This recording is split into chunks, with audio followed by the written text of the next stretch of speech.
नमस्कार दोस्तों, आप देख रहे हैं आर्ट गैलरी। आर्ट गैलरी में एक बार फिर से आप सबका स्वागत है। कैसे हैं आप सब? कैसी चल रही है आप सबकी तैयारी? तो चलिए, तैयारी का जैसा कि हम लोग आपसे देख चुके हैं कि हमने कल देखा था कला का सिलेबस। उस कला के सिलेबस से आज हम सिलेबस का एक एक टॉपिक उठाएंगे और उसको कवर करेंगे। तो आज हमारा टॉपिक होगा भारतीय कला का अर्थ एवं उसका स्वरूप। इसमें कला के षडांग, कला के प्रकार, कला का परिभाषा, ये सब हम लोग कवर करेंगे आज। तो सबसे पहले हम लोग देखेंगे कि कला क्या है। सबसे पहले कला मानवीय भावों की अभिव्यक्ति अथवा प्रकाशन है। कला मानवीय भावों की अभिव्यक्ति अथवा प्रकाशन है। मनुष्य की रचना जो उसके जीवन में आनंद प्रदान करती है, कला या आर्ट कहलाती है। संसार के विकास की भांति ही कलाओं का भी विकास कभी पूर्ण नहीं होता है। उसमें सदैव नवीन संभावनाएं बनी रहती है। जैसे संसार कभी भी पूर्ण नहीं होता है, रोज़ उसमें कुछ न कुछ नया हो रहा है, कुछ न कुछ नया सीखा जा रहा है, कुछ नया उसकी घटनाएं हो रही हैं। इसी तरह कला भी है। कला कभी भी पूर्ण नहीं हो सकता, कभी कुछ न कुछ नया रोज़ हो रहा है। तो कला, और इसके आगे कला शब्द का सर्वप्रथम प्रयोग ऋग्वेद में हुआ है। ऋग्वेद में कहा गया है, कला यथा सफ मत सृड स नियामति। ये श्लोक ऋग्वेद में कहा गया है, इसीलिए सबसे प्रथम प्रयोग कला में ऋग्वेद में हुआ है। और फिर प्राचीन समय में कला के स्थान पर शिल्प शब्द का प्रयोग होता था। कला के लिए शिल्प कहा जाता था प्राचीन समय में। ग्रंथों में भी शिल्प मिलता है। कला का शब्द का सर्वप्रथम यथार्थवादी प्रयोग भरत मुनि ने अपने नाट्य शास्त्र में प्रथम शताब्दी में किया है। भरत मुनि ने नाट्य शास्त्र की रचना प्रथम शताब्दी में किया था।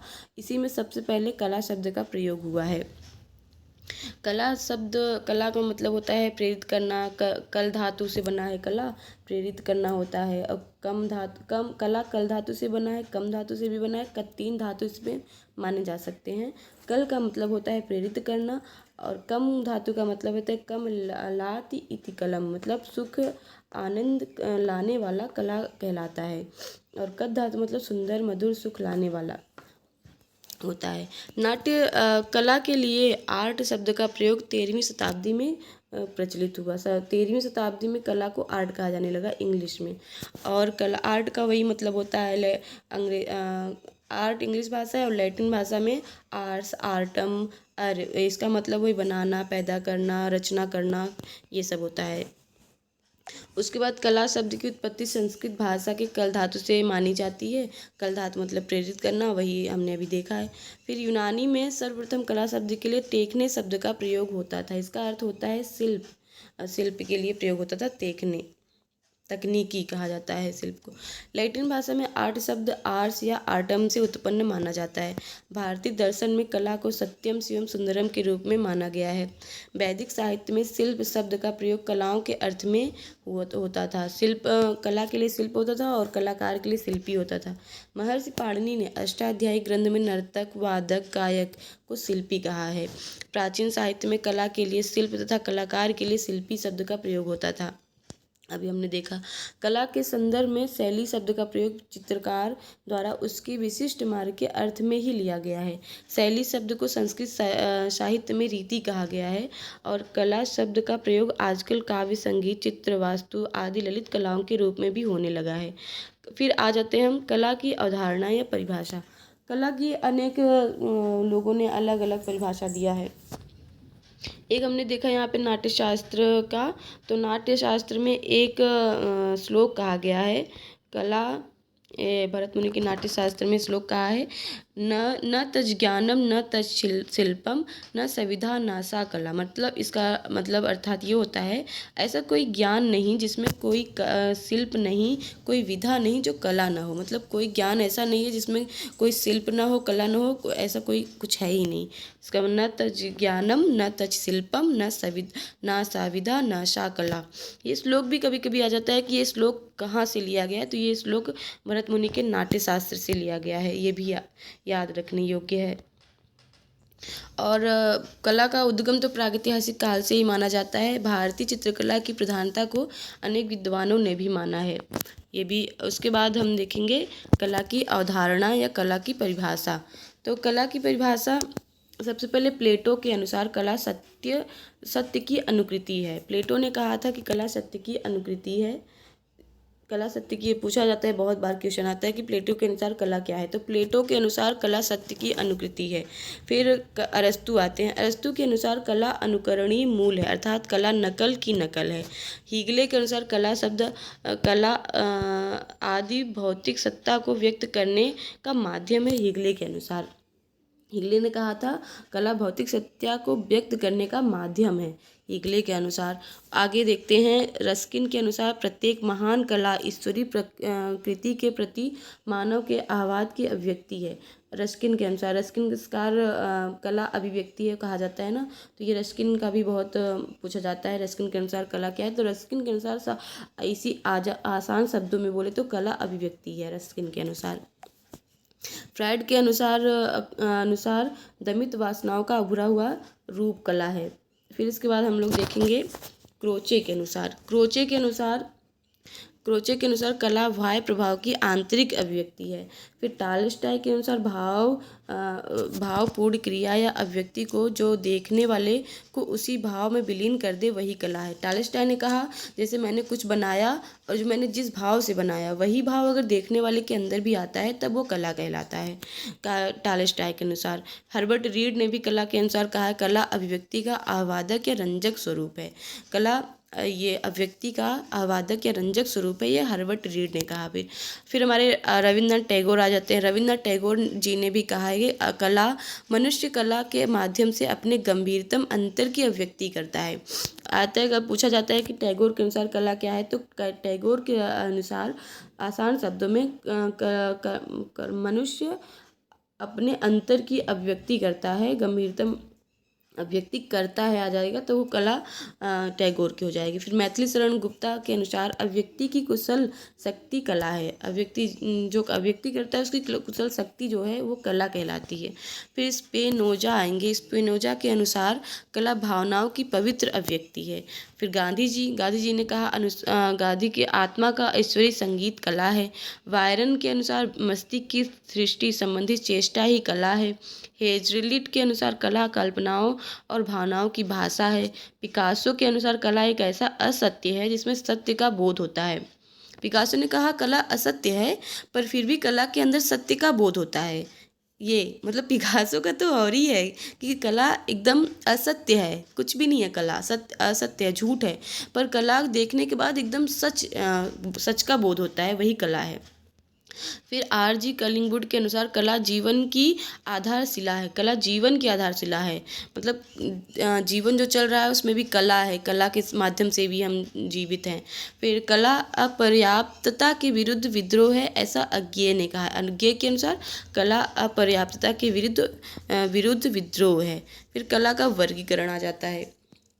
तो वर्गीकरण प्राचीन भारत में प्रकृति से कला को पृथक करने के लिए प्रकृति को देव शिल्प या ब्राह्मणीय शिल्प का कला कहा जाता है। देव शिल्प को ही यूरोप में कास्मिक आर्ट कहा गया है। कला दो भागों में बांटा गया है, देव शिल्प, मानव शिल्प।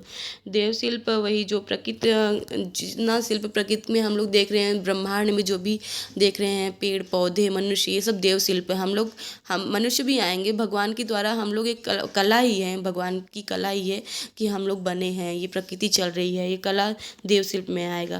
फिर मानव शिल्प वही हो जाता है जो हम चित्रकारी कर रहे हैं, हमने जो अपने उपयोग के लिए बनाया है, किया है, ये सब हमारा मानव कला शिल्प हो जाएगा। मानव शिल्प के अनुसार कला के दो भाग होते हैं। पहले भाग में कारुशिल्प अर्थात उपयोगी कला और दूसरे भाग में चारुशिल्प अर्थात ललित कला। हीगले ने ललित कला को 5 भागों में बांटा है, काव्य कला, संगीत कला, चित्रकला, मूर्ति कला एवं वास्तुकला, वास्तु या स्थापत्य कला, ऐसा हीगले ने बोला है। हीगले के अनुसार 5 कला है और हीगले ने सबसे पहले स्थान पर काव्य कला को माना है, फिर सबसे लास्ट में वास्तुकला को माना है। यही भारतीयों के अनुसार एकदम उल्टा है। भारतीयों ने सबसे पहले चित्रकला को माना है और उसके बाद लास्ट में काव्य कला को माना है। हीगले ने अपने वर्गीकरण हीगलियन क्लासिफिकेशन ऑफ फाइन आर्ट में काव्य कला को सर्वश्रेष्ठ माना है, अभी बताया हमने। हीगले ने विश्व की समस्त कला को 3 भागों में बांटा है, प्रतीकात्मक कला, वास्तुकला जो सिंबॉलिक कला होता है, प्रतीक होता है, वास्तुकला होता है। शास्त्रीय कला, क्लासिकल कला, मूर्ति कला इसके अंतर्गत आएगा। स्वच्छंद कला, रोमांटिक चित्र, काव्य, संगीत, ये सब स्वच्छंद कला आ जाएगा। हीगले ने इंद्रियों के आधार पर कला का वर्गीकरण दो भागों में किया है। दृश्य कला, श्रव्य कला। जो हम देख सकते हैं वो हमारे दृश्य कला में आता है, और जो हम सुन सकते हैं वो हमारे श्रव्य कला में आता है। ललित कला में सौंदर्य की प्रधानता होती है, अर्थात यह सौंदर्यात्मकता होती है। फिर आगे कला का वर्गीकरण इस तरह से भी हुआ है। कला है, उसका दो भाग, देव शिल्प और मानव शिल्प। फिर मानव शिल्प में कारुशिल्प, चारुशिल्प, उपयोगी आ जाएगा। देव शिल्प में अभी हमने बताया जो भी हम लोग प्राकृतिक चीज़ें देखते हैं वो सब देव शिल्प में आता है। मानव शिल्प को दो भागों में बांटा है, कारुशिल्प, चारुशिल्प। कारुशिल्प मतलब उपयोगी कला, और चारुशिल्प मतलब ललित कला, मतलब सौंदर्यात्मक कला। और स्थिर अथवा गतिशील कला आ जाएगा। स्थिर कला में आएगा हमारा चित्र, मूर्ति, स्थापत्य, ये सब स्थिर कला में आएगा। और गतिशील कला में काव्य, संगीत के अंदर गीत, वाद्य, नृत्य, ये सब गतिशील कला आएगा। जैसे कि हम काव्य, कोई किताब है और संगीत वाद्य है, हम खुद भी गाते हैं या फिर हम डांस करते हैं, तो हम कहीं भी जा आ सकते हैं। किताब को भी हम ले आ जा सकते हैं। संगीत का इंस्ट्रूमेंट जितना होता है वो भी कहीं भी जा सकता है। पर चित्रकला में जैसे हमने कभी भित्ति चित्र कर दिया तो भित्ति तो कहीं जाएगी नहीं, वहीं रहेगी। मूर्ति भी इतना हो जाता है बड़ा कभी कभी, उसको भी एक जगह स्थापित करने के बाद उसको हम कहीं नहीं ले जा सकते हैं।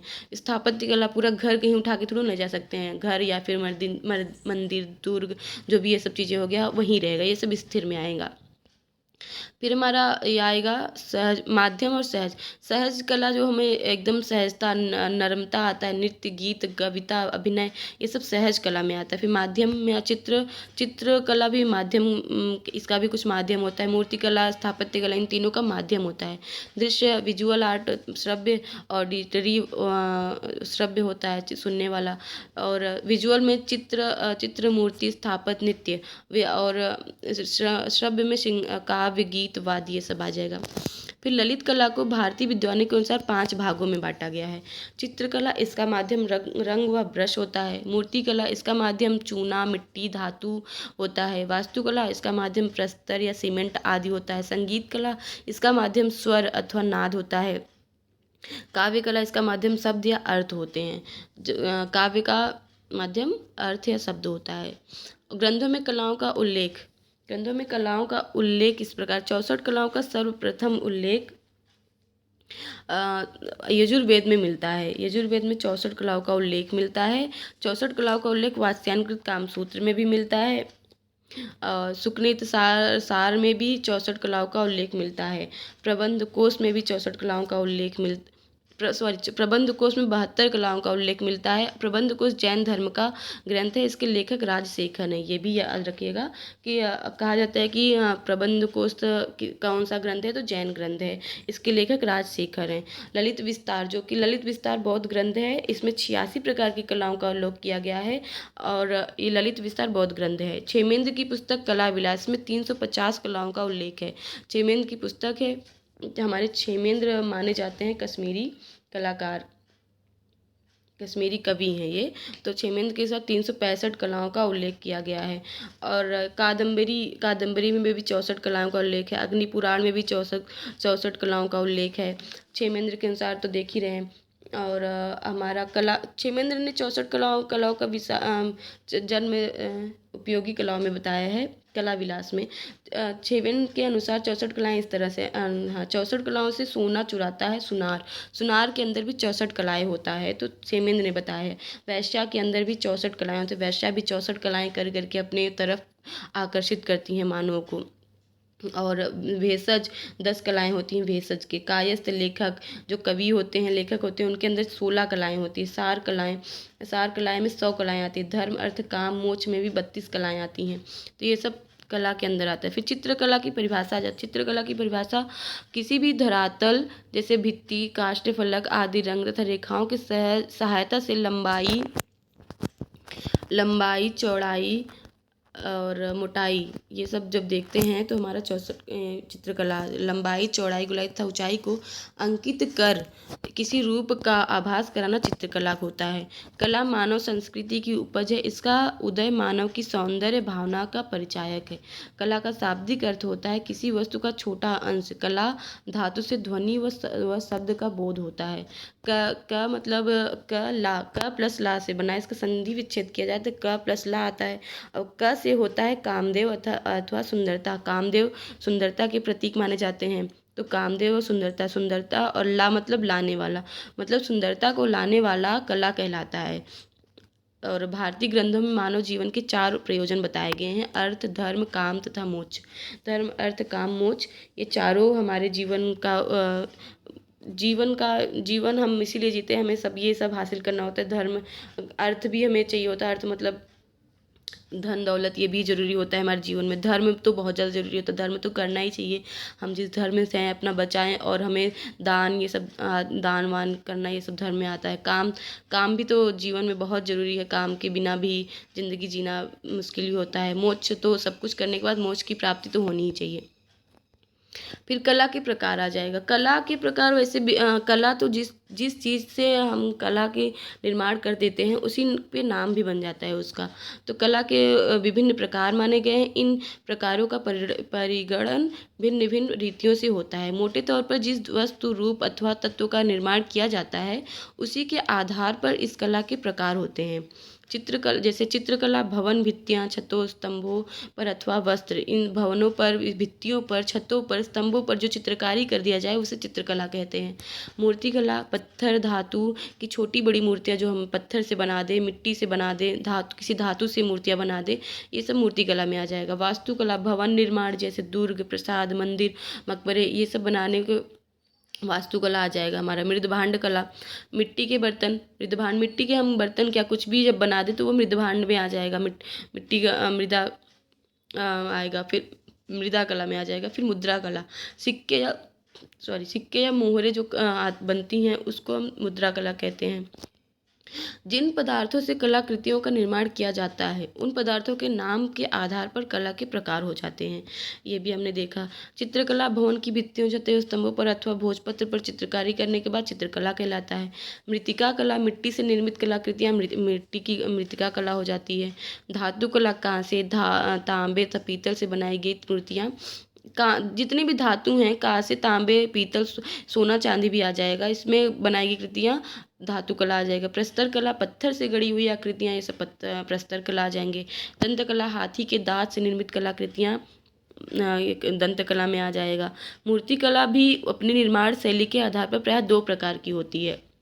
पहला मूर्ति कला जिसमें चारों ओर तराश कर मूर्ति का रूप दिया जाता है। जैसे मूर्ति का अवलोकन आगे से, पीछे से तथा चारों ओर से किया जाए उसे मूर्ति कला कहते हैं। उत्कीर्ण कला, मूर्ति के अंतर्गत ही उत्कीर्ण कला आएगा। इसमें पत्थर, चट्टान, धातु अथवा काष्ठ के फलक या उकेर कर रूपांकन किया जाता है। इसमें आदि आकृति बनाई जाती है। इसे अर्धचित्र भी कहा जाता है। ये अर्धचित्र शैली भी 2 शैलियों में निर्मित होती है, हाई रिलीफ, लो रिलीफ। जैसे हम कैलाश मंदिर देखेंगे तो वो पूरा पत्थर को ही उकेरा गया है, उसमें कहीं कुछ अलग से नहीं लाया गया है। वो सारे पत्थर को उकेर उकेर के वो मंदिर इतना बड़ा निर्माण किया गया है, वो उत्कीर्ण कला में आ जाएगा हमारा। और उसके बाद हाई रिलीफ, और उसमें पूरा हाई रिलीफ ही किया गया है, ये भी देखना है। और इसमें गहराई को उभारा या तराशा जाता है ताकि आकृतियों में अधिक उभार आए। लो रिलीफ में कम तराशा जाता है, जैसे कम निकाला जाता है पूरा इतना। जैसे एक मूर्ति तैयार की जाए, पूरा ऊपर चारों तरफ से दिखे, चारों तरफ से नहीं, वो सिर्फ आगे से भी देख सकते हैं, ऐसा थोड़ा चपटा टाइप का दिखता है, उसे उसमें लो रिलीफ आ जाएगा। फिर भारतीय चित्रकला की विशेषता। भारतीय चित्रकला की विशेषता धार्मिक एवं आध्यात्मिक 2 रूपों से किया गया है। अब धार्मिक में भारतीय कला का स्वरूप धर्म प्रधान है। भारतीय कला का स्वरूप धर्म प्रधान है, तो सब जानते हैं। और सॉरी अंतःकरण की प्रेरणा है। भारतीय कला की विशेषता अंतःकरण की प्रेरणा भी है। भारतीय चित्रकला में मनुष्य के स्वभाव या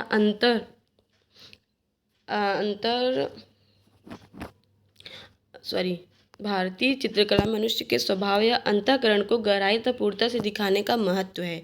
कल्पना प्रियता भारतीय चित्रकला की प्रमुख विशेषता कल्पना है। भारतीय चित्रकार ऐसे जो देखते हैं संसार में वो चित्रकारी वो नहीं करते हैं, बल्कि जैसा संसार में होना चाहिए उसे चित्रकारी में करते हैं। तो ऐसे स्वभाव या अंतःकरण को गहराई तथा पूर्णता से दिखाने का महत्व है। कल्पना प्रियता भारतीय चित्रकला की प्रमुख विशेषता है। कल्पना का सर्वश्रेष्ठ स्वरूप कल्पना प्रियता भारतीय चित्रकला की प्रमुख विशेषता कल्पना प्रियता मानी गई। और कल्पना का सर्वश्रेष्ठ उदाहरण हम देख सकते हैं ब्रह्मा विष्णु महेश, जो पूर्णतः काल्पनिक ही हैं। और जबकि काल्पनिक होने के बाद हम जानते हैं काल्पनिक, उसके बाद भी हम एकदम उनको भगवान ही मानते हैं। हमने देखा तो है नहीं, कल्पना ही किया है हम कि भगवान ऐसे हुए होंगे। तो ये कल्पना सबसे बड़ा ये सर्वश्रेष्ठ उदाहरण माने जाएंगे। उसके बाद बुद्ध की जन्मांतर की कथाएं भी कल्पना प्रसूति ही हैं। और नटराज की स्वरूप को भी भारतीय कलाकारों ने कल्पित ही किया है। उसके बाद हमारा आ जाएगा प्रतीकात्मक भारतीय कला की एक विशेषता उसकी प्रतीकात्मकता में भी निहित है। स्वास्तिक हमारी प्रतीक में ही आता है। स्वास्तिक की 4 आड़ी खड़ी रेखाएं 4 दिशाओं को 4 लोकों की ओर 4 प्रकार की सृष्टि की तथा सृष्टिकर्ता चतुर्मुख ब्रह्मा का प्रतीक माना जाता है। जो हमारा प्रतीक है स्वास्तिक, उसको हम 4 लोकों में चारों जो उसकी आड़ी खड़ी रेखाएं होती हैं उसे 4 दिशाओं की 4 दिशाओं को 4 लोकों के प्रकार सृष्टि की तथा सृष्टिकर्ता ब्रह्मा का प्रतीक मानते हैं। और इसकी आड़ी और खड़ी 2 रेखाओं को चारों ओर सिर पर जुड़ी 4 भुजाओं को मिलाकर सूर्य की 6 रश्मियों का प्रतीक माना गया है, जो गति और कला का भी प्रतीक माना गया है। इसी प्रकार विष्णु और लक्ष्मी पुरुष और नारी का प्रतीक माना गया है। फिर हमारा आ जाता है आदर्शवादिता भारतीय चित्रकला यथार्थ की अपेक्षा आदर्श में ही विचरण करती है, इसलिए इस कला में आदर्शवादिता का विशेष महत्व है। वह संसार में जैसा देखता है वैसा चित्रण न करके जैसा होना चाहिए वैसा चित्रण करता है। फिर रेखा व रंग भारतीय चित्रकला रेखा प्रधान है ही, और उसके साथ रंग भी प्रधान है। अलंकारिकता भारतीय चित्रकला में अलंकरण का अत्यधिक महत्व है। और कलाकारों के नाम भी दिखते हैं। प्राचीन कलाकारों में कृतियों के नाम अंकित किए दिखे हैं। राजस्थानी चित्र शैली में कहीं कहीं कलाकार के नाम चित्र में अंकित किए गए हैं। मुगल शैली में तो चित्रों के नाम के साथ साथ रंग किसने भरा, रेखांकन किसने किया इत्यादि भी लिखे गए हैं। साहित्य पर भी आधारित है हमारा भारतीय चित्रकला। भारतीय चित्रकला साहित्य पर भी आश्रित रही है। चित्रकारों ने काव्य में वर्णित साहित्य के अनुरूप ही चित्रों का निर्माण किया है। सामान्य पात्र भी रहे हैं। भारतीय कला में सामान्य पात्र विधान परंपरागत रूप में विकसित हुआ है, जबकि पाश्चात्य कला में अगर हम देखें तो व्यक्ति विशिष्ट का महत्व ही है। भारतीय कला में अंग प्रत्यंग के भाव एवं रूप निश्चित किए गए हैं। कला अध्ययन के स्रोत भी हम देख लेंगे। कला अध्ययन के स्रोत माने जाते हैं ऐतिहासिक ग्रंथ, शिलालेख, प्राचीन खंडहर, मोहरे तथा मुद्राएं, यात्रियों के वृत्तांत, बादशाहों द्वारा लिखी गई आत्मकथाएं, ये सब कला के स्रोत माने गए हैं। फिर हमारा आ जाएगा कला के षडांग। कला के षडांग में हम लोग देखेंगे कला के अंग माने गए हैं। कला के अंग 6 होते हैं। रूप भेद प्रमाण आनि भाव लावण्य योजनम सादृश्यम वड़िका भंगित चित्र षडांगम। मतलब रूप, प्रमाण, भाव, सादृश्य, वड़िका भंग, ये सब कला में आएगा। वात्स्यायन द्वारा रचित कामसूत्र में 64 कलाओं का वर्णन किया गया है, जिसमें चौथे स्थान पर आलेख्यम चित्रकला का वर्णन है। कामसूत्र के प्रथम अधिकरण के 3रे अध्याय में 11वीं शताब्दी में यशोधर पंडित ने जयमंगला नाम से टीका लिखा है। इसमें 6 अंगों का उल्लेख है। इसमें रूप भेद प्रमाण आनि भाव लावण्य योजनम सादृश्य वड़िका भंग इति चित्र षडांगकम। रूप भेद दृष्टि का ज्ञान या आकृतियों में भिन्नता रूप भेद कहलाता है। जो हम देख रहे हैं उसका और जो हमने बनाया है, जो हमारा कल्पना है, जो ये मतलब जो काल्पनिक है और जो स्वरूप है उसका वो सेम होना चाहिए। प्रमाण माप तौल जिसको हम बना रहे हैं उसमें जितना भी चीज़ें जो है उस, जैसे हम अगर मान लो कि हम अमिताभ बच्चन को बना रहे हैं, तो अमिताभ बच्चन की लंबाई चौड़ाई होनी चाहिए, ना कि हम दूसरे बना रहे हैं अमिताभ बच्चन को, बन जाए हमारा रामपाल हो जाए, तो ये नहीं होना चाहिए। भाव भाव जो हम बना रहे हैं वही भाव होना चाहिए। आकृतियों में दर्शक को चित्रकार के हृदय की भावना दिखाई दे, आंतरिक भावना की अभिव्यक्ति होनी चाहिए। लावड़ योजना कलात्मकता सौंदर्य का समावेश या बाह्य सौंदर्य या स्वरूप रूप परिमित भी होना चाहिए। सादृश्य आकृतियों में समानता होना चाहिए। वर्णिका भंग नाना वर्णों की सम्मिलित भंगिमा को वर्णिका भंग कहते हैं। यह चित्रकला की सबसे कठिन साधना होती है। किसी भी रंग को बनाना सबसे कठिन ही होता है कि हम कौन सा रंग मिलाए तो कौन सा रंग बनेगा, समझने में बहुत दिक्कत होती है, इसलिए सबसे कठिन माना गया है। भारतीय चित्रकला के षडांग के प्रमुख तथ्य यशोधर पंडित की जयमंगला टीका में 6 अंगों का उल्लेख हुआ है। रूप भेद, सबसे पहले रूप भेद आएगा। रूप भेद के द्वारा आत्मा और चक्षु द्वारा रूप की पहचान होती है। जैसे कि अगर हम अमिताभ बच्चन को बना रहे हैं तो अमिताभ बच्चन ही दिखना चाहिए, ना कि कोई और दिख जाए, ना कि समझ लो शाहरुख खान बन जाए। और उस प्राचीन ग्रंथ का नाम जयमंगला है, जिसमें भारतीय कला के 6 अंगों का उल्लेख किया है। यशोधर पंडित ने जयमंगला का रचना किया था। रूप भेद के द्वारा रूपों के बाहरी भेदों का अध्ययन किया जाता है। काम सूत्र ग्रंथ के टीकाकार यशोधर पंडित हैं। रूप भेद के द्वारा आकृतियों की भिन्नता दृष्टि का ज्ञान प्रकट होता है। फिर हमारा प्रमाण आता है। प्रमाण आकृतियों का ठीक ठाक अनुपात प्रमाण कहलाता है। प्रमाण के द्वारा वस्तु का ब्यौरा प्रकट किया जाता है। जैसे अमिताभ बच्चन कितने मोटे हैं, कितने लंबे हैं, ये कितना चौड़े हैं, ये सब उसकी आकृति में भी बनना चाहिए, कि ना कि हम अमिताभ बच्चन हैं 6 फुट के, हम बना दे 2 फीट के, तो ऐसा नहीं होना चाहिए, एकदम बराबर होना चाहिए। फिर कला आचार्यों ने प्रमाण दृष्टि से 5 रूपों को बताया है। शुक्राचार्य के पुरुषाकृतियों के 5 भेद बताए गए हैं: नर, क्रूर, असुर, वामन और कुमार। आकृतियाँ और ताल, आकृतियों को भी ताल में बांटा गया है। तो मानव आकृतियों को साधारण 8 ताल में बांटा गया है, और उत्तम आकृति और मानव को 9 ताल में माना गया है। साधारण जो 5, 5.5, 6 फुट के होते हैं वो 8 ताल के होते हैं। उत्तम 9 ताल के होते हैं, जो जैसे अमिताभ बच्चन समझ लो उत्तम है, उनकी हाइट वाइट सब सही है, तो वो 9 ताल के माने जाएंगे। भयानक मानव जो भयानक कभी कभी हो जाते हैं हम, और अमिताभ बच्चन से भी बड़े हम किसी को देख लेते हैं, जैसे मान लो खली हो गया और दारा सिंह, ये सब बहुत बड़े बड़े हैं, तो इनको हम 12 ताल में, भयानक टाइप के लगते हैं ये सब देखने में ना, तो ये हम इनको 12 ताल में बांटते हैं। फिर राक्षस तो और भी भयानक देखने में लगता है, बाप रे, इनको देख के तो डर ही लग जाए, तो 16 ताल में बनते हैं। कुमार जो छोटे बच्चे, कुमार मतलब वही जो युवा होते हैं, युवा बच्चे होते हैं, वो 8 ताल के माने गए हैं। बालक जो और छोटे होते हैं 5 साल की उम्र के नीचे, वो उनकी 5 ताल में उन्हें बांटा गया है। और इसके बाद ये देखेंगे हम लोग, प्रमाण का एक अंश ताल कहलाता है। प्रमाण में एक ताल 12 अंगुल का होता है। प्रमाण ताल वो तो हम जान गए, ताल प्रमाण का एक ताल अंश होता है, और ताल के 12 अंगुल को हम एक ताल के अंतर्गत 12 अंगुल को रखते हैं।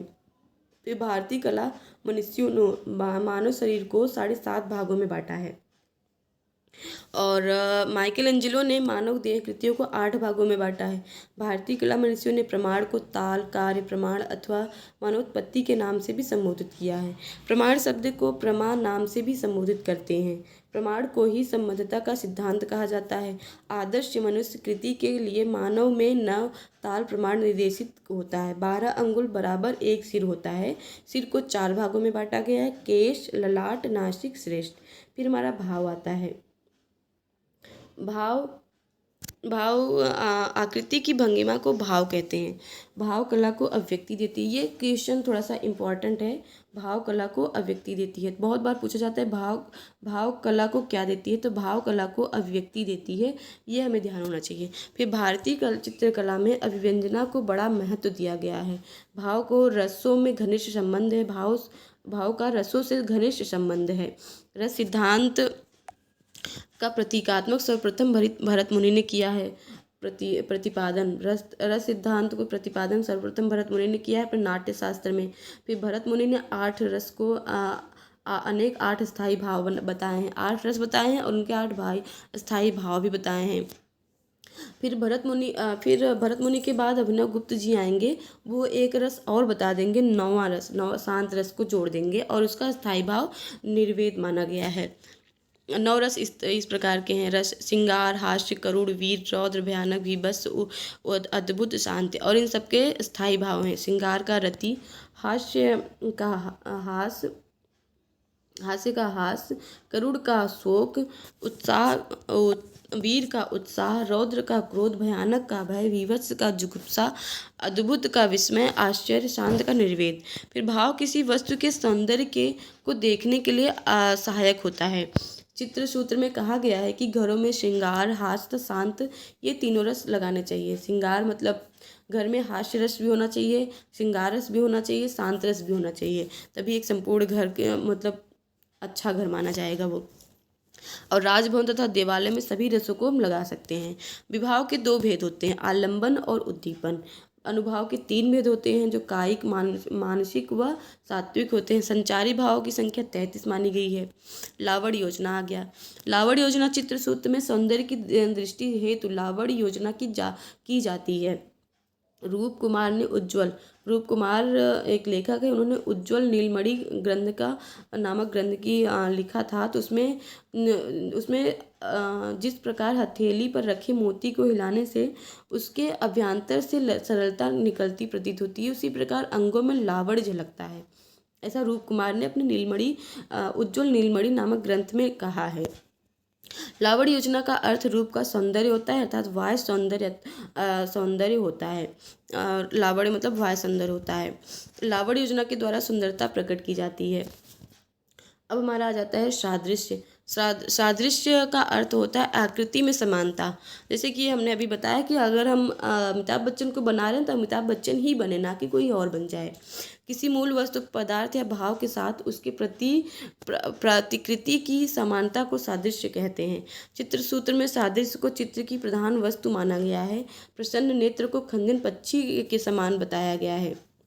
स्थिर मुख को अंडाकृत के समान बताया गया है। विद्युत चित्र आकृति में दर्पण के प्रतिबिंब के समान सादृश्य होता है। फिर हमारा लास्ट आ जाता है वर्णिका भंग। वर्णिका भंग को चित्रकला की सबसे कठिन साधना बताया गया है। नाना वर्णों, वर्णिका भंग मतलब रंगों का प्रयोग करना। नाना वर्णों की सम्मिलित भंगिमा को वर्णिका भंग कहते हैं। अलग अलग रंगों को मिलाकर अलग अलग रंग बनाया जाता है, और ये सबसे सच में कठिन होता है कि हमको ये ज्ञान होना चाहिए कि कौन सा रंग मिलाएंगे तो कौन सा रंग बनेगा। फिर हमारा प्राथमिक रंग कौन सा है, द्वितीयक रंग कौन सा है, तृतीयक रंग कौन सा है, ये सब भी हमें पता होना चाहिए। कौन सा रंग बनेगा ही नहीं, किसी भी रंग मिलाने से वो प्राथमिक रंग आ जाएगा, जो कि किसी भी मिलाने से नहीं बनेगा। चित्र रचना की सामग्री एवं रंगों का निर्माण, मिश्रण के नियम एवं चित्रण में प्रयुक्त होने वाली सामग्री का प्रयोग वर्णिका भंग कहलाता है। प्रमुख रूप से 5 प्रकार के वर्णों का प्रयोग विष्णु धर्मोत्तर पुराण के चित्रसूत्र में किया गया है। लाल, पीला, सफेद, नीला व काला, इतना वर्णिका भंग बताया गया है। विष्णु धर्मोत्तर के अंतर्गत चित्रसूत्र आता है उसमें। और फिर इसके बाद हम लोग थोड़ा सा देख लेंगे कि विष्णु धर्मोत्तर पुराण में ये नहीं देखेंगे, हम कल देखेंगे। इसके बाद हम देखें, इसके आगे का हम पढ़ेंगे कल 3rd क्लास में। आज के लिए इतना ही देखेंगे दोस्तों। समझ आया तो ज़रूर बताएं, और नहीं समझ आया तो भी बताएं, हम अलग तरीके से समझाएंगे। वैसे बाकी क्लास कैसी लगी ये भी ज़रूर बताएं। कुछ नया सीखने को मिला हो, वीडियो अच्छा लगा हो तो लाइक ज़रूर कर दें, और चैनल पर नए हो तो सब्सक्राइब भी कर लें। तब तक के लिए पढ़ते रहिए, बढ़ते रहिए। देखते हैं, मिलते हैं नेक्स्ट क्लास में। तब तक के लिए धन्यवाद। Take care, bye bye.